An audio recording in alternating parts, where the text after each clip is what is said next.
these teams itself, but it's a time where we head in the very first game of this qualifiers, and there we have it. The flight path completely dissecting military base into two equal halves, and we can just see the calmness before the storm as we head into the very first map from military base to Stolberg. The flight takes its route. That means areas like Georgiapol, hospitals, Zarki, shooting range, certain teams will be having a very tough affair. Station Ankit in the green room, you feel like, dude, I am rooting for some Sri Lankan team to be able to follow along. Definitely, we haven't seen some sort of prowess from these teams itself, but it's a time where we head in the very first game of this qualifiers, and there we have it. The flight path completely dissecting military base into two equal halves, and we can just see the calmness before the storm as we head into the very first map from military base to Stolberg. The flight takes its route.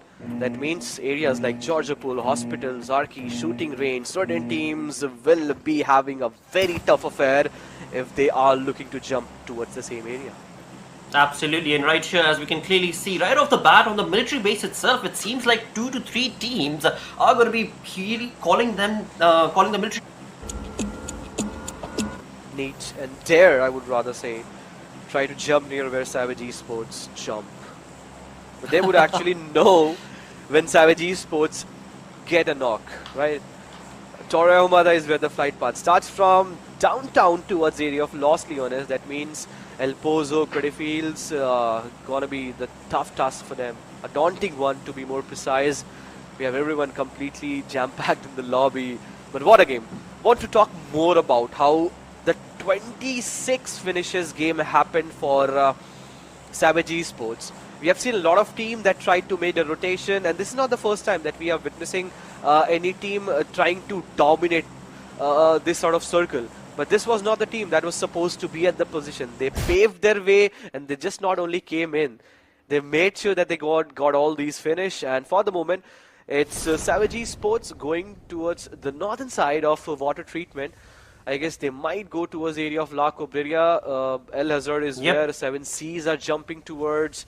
A long glide for a lot of teams. Chumacera, Minas, Ladrilla, Montenevo. All these areas are those comfortable positions for a lot of teams. But I expect we might just get to see somewhere down the line on Hacienda del Patron or Los Leones that we can expect. But Circle has just been the rough touch for today. The first game we just saw, there is certain love of Circle with water this season, I'm telling you, Blodder. True, very true, very, very true. And it definitely does count, because that is what makes the game that much more exciting and exhilarating to watch and cast as well. On the other front, as you talk about the zone, right? I would love to see it. It rarely happens. Seldom ever have I seen a zone go all the way down towards the prison island. But I would love to see if that sort of a hard shift could be showcased from this zone. But again, like I said, it's like a 0.5% probability of that happening. On the other front, as you were discussing about Savage, yep, they've taken those vehicles and gone all the way north towards La Cabrera, so they are going to have to make a pretty long rotation for their side. And from the north, as you move on down to the extreme southern side, we do have Venom Legends players towards Impala, and along with that, Noob Alliance. Here they are moving on along with a pretty decent approach and a pretty good loot, I would say, for the first 2 minutes itself. And of course, as the game progresses on along, they're going to be wanting to get the better half of these fights in this match number 2. But again, now, this is something that has been part of the conversation for so many casters of PUBG Mobile, right? When you're on the map of Miramar, when you've got a vehicle, you want to be able to get at least 2 to 3 vehicles rather than having all 4 players just bulged up in one. But again, this is just the first 2 to 3 minutes, so nothing given away from the side of Noob Alliance, but hopefully they are able to get a better vehicle for themselves. On the other front, as you move on down towards the Real Soldiers players, Killer YT, moving on along with well, again, I mean, he's got a level 3 backpack, so that's good, but no gun, nothing too good for him. But of course, as he progresses on along, he will definitely find it. In the water treatment region, he finds himself. His teammates, I did not see in the minimap, but again, he is 1,500 meters, and that is going to be a casual approach for so many of the teams because the zone is so extreme southwest. So for so many teams, the zone is definitely going to be a bit of a cause for concern, so to say, if they don't start making that rotation a bit early. On the front, as the day started off, I was talking about the Gurkhas right here. 2 RGR. This team, I had high anticipations. I still do have high anticipations from this team. But let's see if Miramar is going to be the map for them or not. Definitely. Last time, I guess this was one of those teams that really have the problem to make a move onto the southern island because they were just stuck. And once, so you have only two ways. If you're not taking waterways, you have only two landways. You have the Novo Ripnoy Bridge or the military base bridge. That was the game and the storyline of Erangel, where they actually drastically failed. But I guess once they make a move into this game of Miramar, they have a real good time for the moment. It's Ryu. Everyone just spread out, and as you perfectly mentioned, as you perfectly advised, everyone needs to be separated. I guess it was just the swag of that golden Mirado that made the players be sitting in the same vehicle. Apart from that, I don't see any other reason, Bloda. Dude, look at the distance. 4,100 meters away from the zone, X Brothers find themselves right here. Again, the loot. Map. Oh, Campo Militari, yes, there is a city.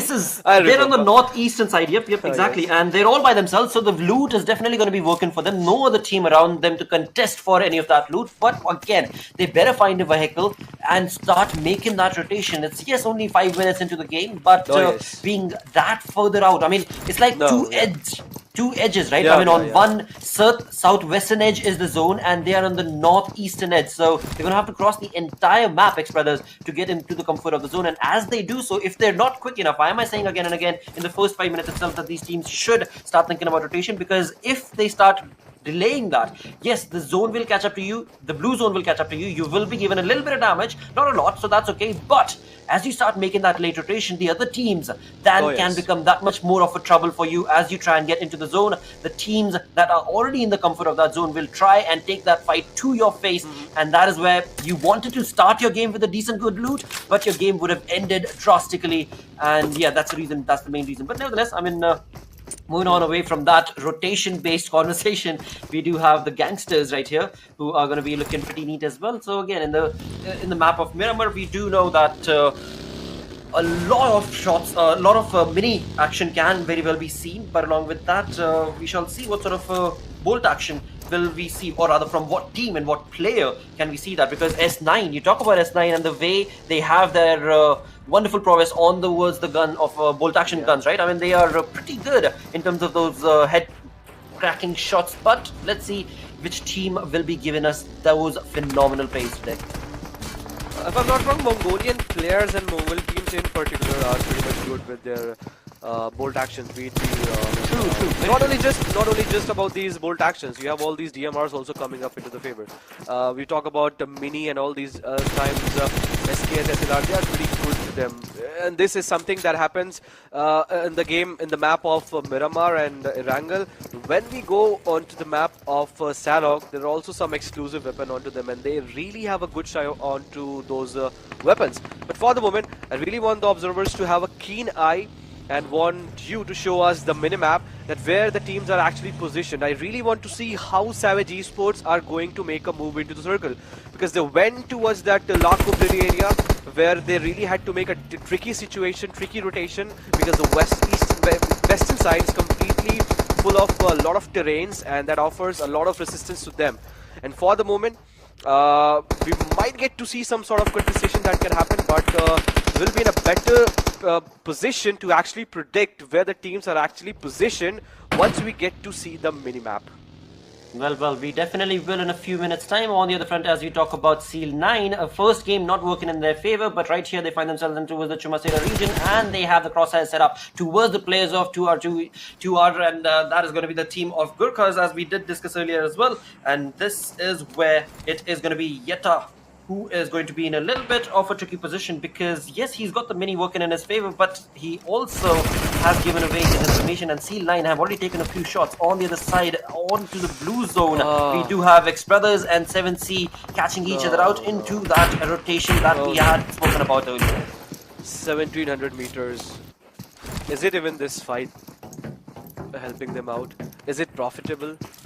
Ex-brothers, Well, 7Cs going up against each other in the map of Miramar. 700 meter eventually becomes 3000 meter if you are not just well traversed with the terrains, because the terrains that actually offers you a lot of resistance. And there we have it. Elite, once he tries to make a move out of his buggy, he gets a lot of shots from the back end side.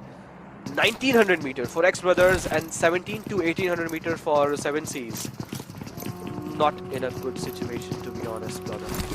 Definitely, and that is something that, of course, we can see Ex-brothers have been able to capitalize upon, and they are going to be moving away from that position. So that's going to be GG approach being showcased from the side of this team. But is that going to be allowed by 7C's players? Because again, you talk about Ex-brothers, they are fanned out, whereas 7C's players, they are very, very close. On the other side, first blood coming in from the side of Ex-brothers, where 7C's player has been confirmed killed, and that is going to be, I think, Theo, who was brought down to his knees. Yep, Theo from the side of 7C has been eliminated, and the 7C now going to try. They're definitely going to try and get that kill confirmed for themselves and get that revenge going for themselves. But sadly, 7C will not be allowed that. And as so perfectly mentioned by you, mate, the fight started, they were like, what, 1400 meters away, and now they're 3000, almost 3000 meters away from the zone. Circle has shifted.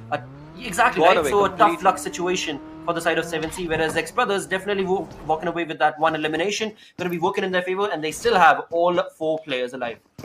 So if you say no to a circle, circle will definitely say a big no to on your face, and that's the reason Yep. that 1700 meter has certainly increased at just 1000 meter more, 2800 meter, not going to be an easy task. But that was the team that were out in the blues.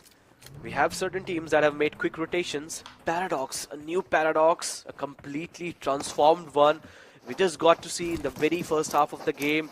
Unfortunately, that was just not the game that they were looking for. Some random shifts here and there, and a lot of team, not only Paradox, a lot of team that really find themselves in a debris, 6 feet down under. But as soon as I said that, it seems like TRZ are just adding some masala to all these fights. Jan Mara are set upon onto their Corsair, and Snipe Whitey goes down. We have Mad Cat, Rare FPS, and Mamba, STFU2. Mamba, I remember this lad, this particular lad really impressed us a lot when he played the last time, the national championship that I and you both casted, if you remember. Mamba was the one find out. And for one moment, he moved to Venom Legends for the last PMPL, but then again back to his own hut, to his own home place, to his own team where he belonged to. And I guess this is from where TRZ are going to have a long lead. Well, we'll see. We'll see if that will be the just- case or I not. just Because hope. again, right, they're going against Janmara. So again, talk about Janmara as well. This team is also a pretty ferocious team to go up against. But right now in this fight, I have to give it to you. I mean, TRC are looking in a better approach because they have that terrain advantage, right? The height advantage working in their favor. And on the other side, for Janmara, it is just a downward slope fight for their side. So they are definitely going to have to get away from that. And Gunner seems to be giving away a lot of information, and it's going to be Red FPS who will try and get that fight to the face of Gunner, where Gunner's approach is to try and get his teammate revived. But will Red FPS give that possibility? Will allow that or not? Because we can see Mamba cooking a nade is going to try and take the fight to the face of Janmara. And again, this is not looking good for Janmara's players, because they are downward slope fight is what this has turned out to be against them. But again, I mean, an aggressive stance is what we can definitely anticipate from the side of Janmara as well. One thing Gunner is doing correctly is he's just trying to smoke out the areas. But TRZ Sports, they are pretty much on a pedestal where they're just wanting finding themselves in the home position. But as soon as we said that, that revival is always a risky one. Snipe White going down, Gunner going down on a slope. That's not the way you go for the revival. That's basic. That is basic, but they are just lacking out of it. Eventually saving, in the course of saving, one player loses two, and Jan Mara, I guess they are just down to 2 players surviving. And backdrop we can get to see Soulless, and Suzanne has came in joining the fray, but I guess it's pretty late. Well, this is not looking good for the side of Janmara as far as this Miramar map is concerned. On the other side, as we talk about the zone itself, it seems like DRS are finding themselves on towards those mountainous regions all by themselves towards the northwestern side of the zone. So that's going to be working GG in terms of their favor. On the other side, Ex-brothers are making a rush to get into the zone from the eastern front and it is going to be quite a lot of teams who find themselves down in the southern part of the zone as well, where we do have the team of Gurkhas that will be 2 RGR very close to Seal 9 as well, and as they make that rush and push to get into the center of the zone, we do have TRZ's players as well in the blue. So quite a lot of fights taking place, and of course we can clearly see that Savage is also now getting into the fight. We can see onto the Paraboy, right? That is exactly where it is. I think that is what it is. What the player is. Paradox's players are very close to that as well. And so that is a fight that Paradox will have to be very cautious of if they get into. No, definitely. Ouch. Paradox. Just Two players, one single spray.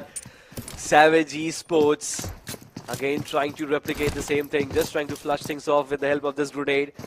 And look at the speed with which Hershey is just moving in. That's just the confidence. That's sheer confidence brought from the last match that Hershey had. And now, one defeat onto the name. I guess the second one will also be secured, but I guess that has been already stolen from some different teams, because a lot of teams hovering around the same vicinity, and not only Savage Esports, DRS, the team that really had a good position before the circle made a shift on the northwestern side, are also coming up into the fight. But DRS also getting a lot of banger from different directions. Hustler also coming up into the fight. Kings of BD trying to make a most of the situation. They are again facing a lot of trouble issues into this fight. They definitely are. I mean, they are definitely going to try and get those points for themselves. And this is where the Naive Parade is not going to be able to help out, because 7C's Memo had the better angle in that fight. And this is where his health is definitely going to go against him. But not yet. Not so easy, because Vexy has been brought down to almost 15% health, whereas 7C's Memo will be brought down thanks to Dictator. But he had a really good run. He definitely held on the fort for quite a long time. Memo from the side of 7C going up against all 4 players of Kings of BD, but it is what it is, and of course he will be brought down to his knees. Kings of BD get that elimination point for themselves, and as we push on along, it is going to be Savage Esports who find themselves in a very good vicinity, and right next to them is going to be Jaimana's 2 players, Soulless and Suzanne, going to be making that rotation into the buggy, but out in the open this is not going to be good, but they make it. They made it. All right. So that worked for them, but now they've given away the information to Savage Esports as well. Oh yes, they're just moving forward to it. But it's us who know that on the right hand side it's DRS already positioned, so Savage Esports just need to look onto the right hand side. And on the northern side of the map, out in the blues, we have Elementrix going up against Paradox, the 2 left out players, that Scourge and Ego also coming up into the fight. But the Gangsters players are taking down ex-Brothers players pretty badly for the moment. It's still a stalemate situation. Now here Sus is pretty much not in the position. He needs to actually fire at least on a single other player, but he's making sure that if he does, he needs to make sure that his position doesn't get revealed. But Hershey, you better be prepared. Frypan takes him down. Savage Esports are just going all guns blazing unless it is some other team on the face of it. Well, let's see what sort of a fight is 7C going to be bringing to this game right here against the players of Savage Esports. Indeed, Hershey has been brought down to his knees, but that kill has not yet been confirmed. Frypan is still waiting to be able to get that kill confirmed, because Savage Esports' players are definitely pushing on along, and Hustler, we can clearly see with the vehicle, is going to be able to get in there to get that revival to his teammate. And Hershey, they know, is a very crucial player that they want to be able to hold on to as long as they possibly can. On the other side, we do have Elementrix being eliminated thanks to Kings of BD as well as Paradox from the looks of it, and Venom Legends. Now a 4-man fanned out approach is what is being showcased from the side of Venom Legends. I did talk about this team in the previous game as well. I want to see a real good comeback from the side of Venom Legends. Nightwing Void, I mean, their synergy is so on point, but will that synergy be enough? Because Savage Esports' Sunshare, we can see, is going to be creating a flank angle from that right hand side, and that is definitely a GG approach being showcased from the side of Savage Esports. So again, synergy working in both these teams is going to be top notch, but who will get the better half of that fight? Who will get those nades exactly onto the opponent's head? That is where the conversation is. As of now, none of them have the better half in this fight. Watch your back. Savage Esports from the front, it's Venom Legend, and on the back end side I can guess it's already Jian Mara or some other teams that are already making it worse for Savage Esports to survive On different side, it's Noob Alliance that slowly and steadily just falling things off. Out in the open, it's Ligro and Hershey just trying to create a flank. Venom Legends really have a good position at this moment. You can get to see Void along with Steel Shot really holding the sniper nest for the moment. And Savage Esports, I guess they really don't have any other option. And at any point in this game, the aggression can be defeated by just having a good position. And if that happens, Venom Legend has a real clear shot onto that. With that being said, it's Noob Alliance that real bid goodbye to this lobby, and we are just down to 13 teams where DRZ Esports, hold on, they're just moving up into the fight because they are just being slammed upon from 3-4 different directions. And as soon as I said that, Venom Legends are getting the better half of Savage Esports. Well, this is looking like a very neat fight being showcased from the side of Venom Legends, and now they have the better half of this entire fight. They are going to be pushed along towards the player of Savage Esports as Hustler has been brought down to his knees. Just one man remaining from the side of Savage, it seems like, and this is not the kind of play that we anticipated from the side of Savage. My correction, there are two players still remaining from the side of Savage. That are going to be Sanchir and Hershey, two very crucial players, but all four members of Venom Legends are going to be pushing on along with those nade parades. This is looking like a downward fight for the side of Savage Esports. They tried to take the fight to the players of Venom Legends, but they have been caught off guard. And Venom Legends, they are in the run. They are definitely grinding it across. But before Hershey says goodbye, he wants to confirm that point, but he will not be allowed to do so. It is going to be Venom Legends walking away with all four players still remaining. That was a good fight. That definitely was a good fight. A good skill being showcased from the synergistic play of Venom Legends. And with that, Mamba also, I mean, TRZ, they were trying, but again, as you had said, they were being crushed from the side of Kings of BD from different approaches and different angles, so they did not hold on their fort for too long. But Venom Legends are very much looking alive with all four players still alive, and look at that zone. There is absolutely no team around them in their vicinity. So many teams are going to be making that rush into the zone itself, and C9 we can see are taking a fight against the players of the SI thing. Gremlin Storms wrapping up the fight. Just saw where DRS is just on the southwest side of the map. They really have a very good chance. If they play their cards really well, they can have the game in their hand. But for the moment, just the two players having immense pressure onto Kings of BD. It's Soulless and Suzanne. If you remember, Gunner and Snipe Whitey, they lost out to these players the very first half of the game. And since then, Gian Mara has been completely quiet. They had to, that made real sense. But it seems that they're just not hold their horses, as now Kings of BD from one direction and TRS Gaming from different directions are throwing a lot of bullets onto the heads. And if here Kings of BD falls down, in DRS Gaming, I guess no one will be able to stop, because they really have a good position, they have the numbers advantage, they have the zone reading, everything going into the favor. I guess this is a DRS Gaming's game.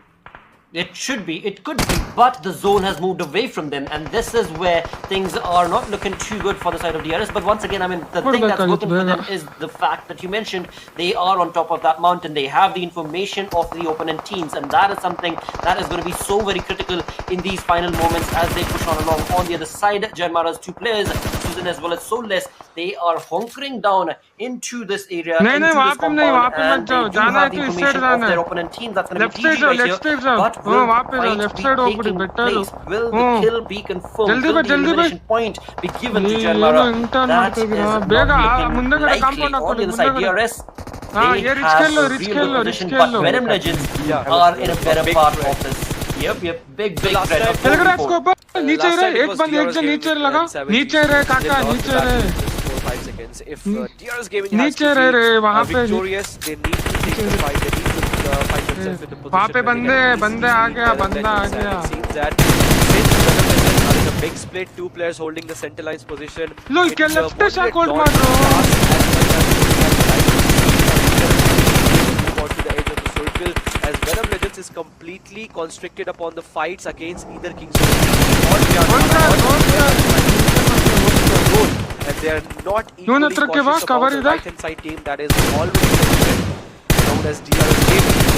But for the moment, it's Void That is just looking around. It seems that he has. लो left shot होगಬೇಕು left shot में जाना है एक जन बग्गी के मजा नहीं लाट को कब जल्दी जा तू वहां पे लेफ्ट साइड में जा छोड़ ना लेफ्ट शॉट से होगा बग्गी लेके भाग तू लेफ्ट शॉट में होल्ड कर Let them go that easy.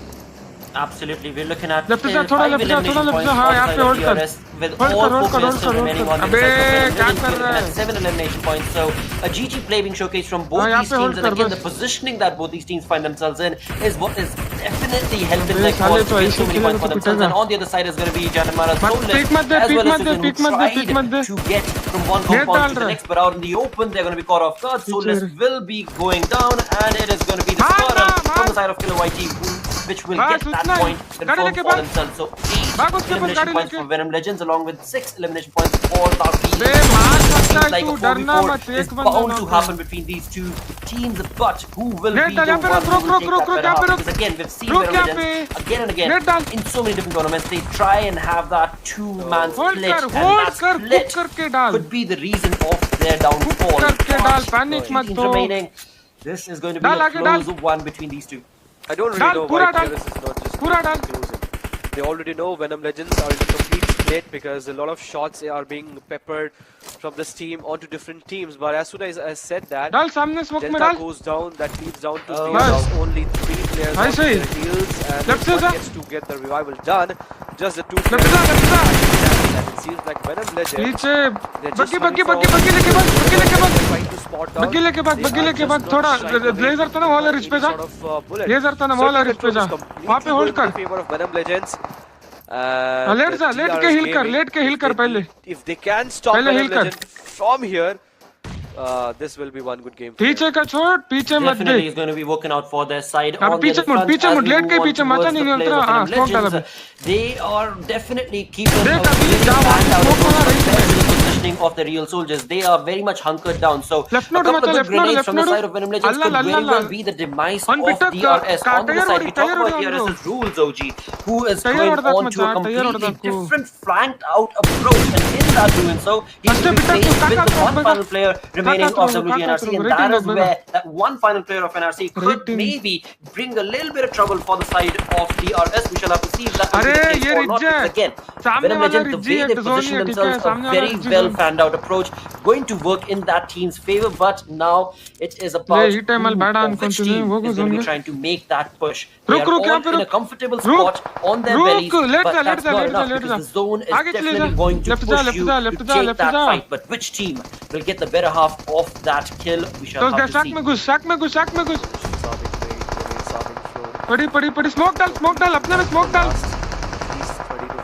अपने पे स्मोक डाल पहले मैं किल ले पहले बच्चा कवर पे क्यों बेगा लेट जा